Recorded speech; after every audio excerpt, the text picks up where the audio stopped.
Welcome in, everyone, to this deep dive. And today we're looking at something you sent our way. Yeah. Psalm 8 from the New Living Translation. Great psalm. It is, and it's a really good one to kind of dig into. Yeah. We want to uncover the core message here and maybe some surprising stuff because it's so short, but it packs a punch. Absolutely. Written by David, it's essentially a song, a moment of reflection on how absolutely massive God's glory is and where we fit into all of that.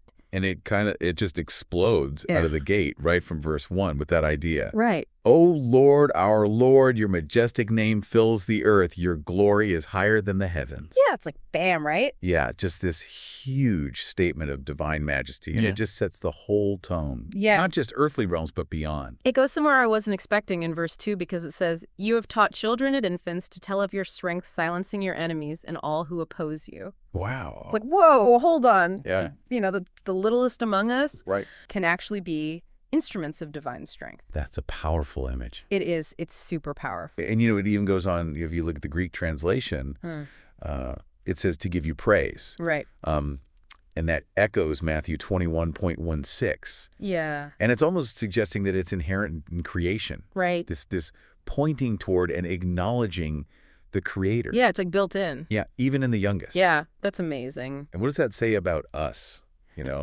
What could be the deeper implication of that? That's a great question. And then verse 3 takes us to this like beautiful, almost intimate picture of creation. Right. It says, when I look at the night sky and see the work of your fingers, the moon and the stars you set in place.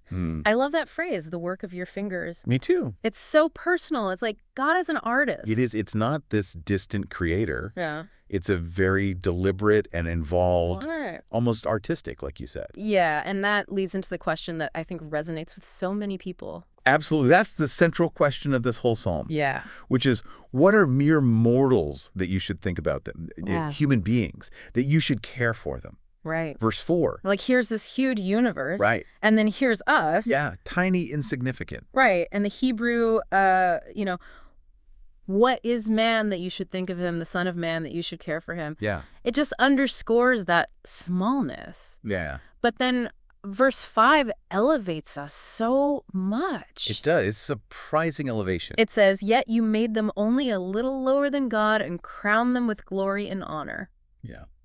And then there's a footnote about angels or Elohim. Right. Adding another layer. It's such a shift. It is. We just talked about how small we are, and now all of a sudden... How do we reconcile that apparent contradiction? Yeah. How do those two things exist at the same time? That's a great question. And then it leads right into verses 6 through 8, which detail that dominion. It says, you gave them charge of everything you made, the flocks and the herds, the birds, the fish, not everything that swims. It's not just a title, it's responsibility. Yeah, it's huge responsibility. Right? It's this privilege, and it's also this inherent responsibility of being stewards of all creation. Yeah, it really makes you think about how we've exercised that. How have we done? Have we done well? Have we lived up to that charge? Those are the questions. Yeah. And then it kind of circles back to where it started in verse 9. O Lord, our Lord, your majestic name fills the earth. Beautiful. Why do you think it does that? I think it's deliberate. Yeah. It creates this sense of closure. And it really reinforces the overall theme of the whole psalm. Yeah. It kind of bookends our existence with this fundamental truth about God's glory. It's like it's saying, remember this no matter what. Yes, exactly. So it's amazing how Psalm 8 takes us on this journey. It is an incredible arc. From recognizing God's awesomeness to, the dignity and responsibility given to humanity within that. And what's really thought-provoking is that even though this is an ancient text, it grapples with something we still feel today. Yeah. This tension between feeling small in a massive universe, right, but also being responsible for this planet. It's true. And so for all of you listening out there, think about that for a minute.